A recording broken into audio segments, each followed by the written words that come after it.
السلام عليكم ورحمة الله وبركاته. بسم الله والحمد لله والصلاة والسلام على رسول الله صلى الله عليه وسلم. أيها الأحبة في الله، سنحكي لكم قصة اليوم أن كوبا من الماء كان يكفي أن توضأ منه ما يقرب من حوالي 80 رجلا أو 70 رجلا، وفي إحدى الروايات أنهم 320 رجلا.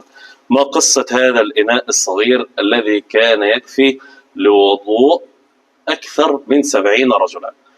سيدنا أنس بن مالك رضي الله عنه في الحديث الذي رواه الإمام مالك في موطئه عن مالك عن إسحاق بن عبد الله بن أبي طلحة عن أنس بن مالك رضي الله عنه وأرضاه قال: رأيت رسول الله صلى الله عليه وسلم وحان صلاة العصر، قرب وقت صلاة العصر،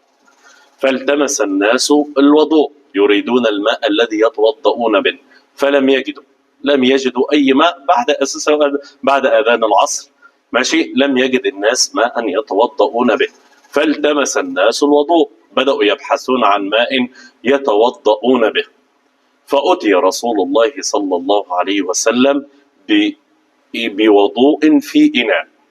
أي الماء الذي يتوضأ به.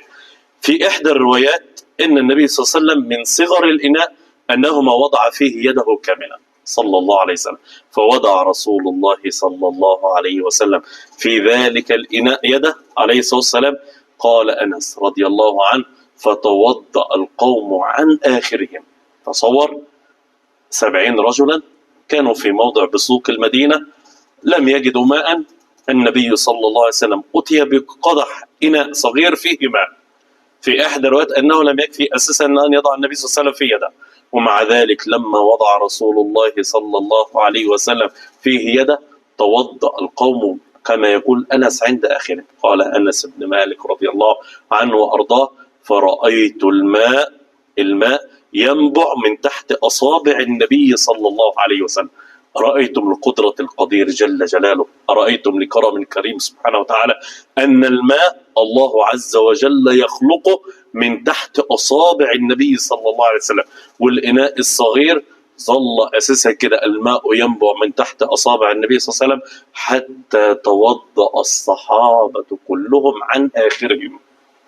أيها الأخ الكريم، تصور كده أنس بن مالك رضي الله عنه يحكي تلك الواقعة عن النبي صلى الله عليه وسلم، ويحفظها عن أنس إسحاق بن عبد الله بن أبي طلحة، ويحفظها عن إسحاق مالك بن أنس إمام دار الهجرة، ويحكيها عن مالك، ويأخذ تلك الحادثة عن الإمام مالك عبد الله بن يوسف التنيسي إلى أن يرويها الإمام البخاري رحمه الله تعالى في صحيح. أنت تتصور كده أنس بن مالك رأى الحادثة من النبي صلى الله عليه وسلم وحفظها، أداها إلى من بعده لإسحاق بن عبد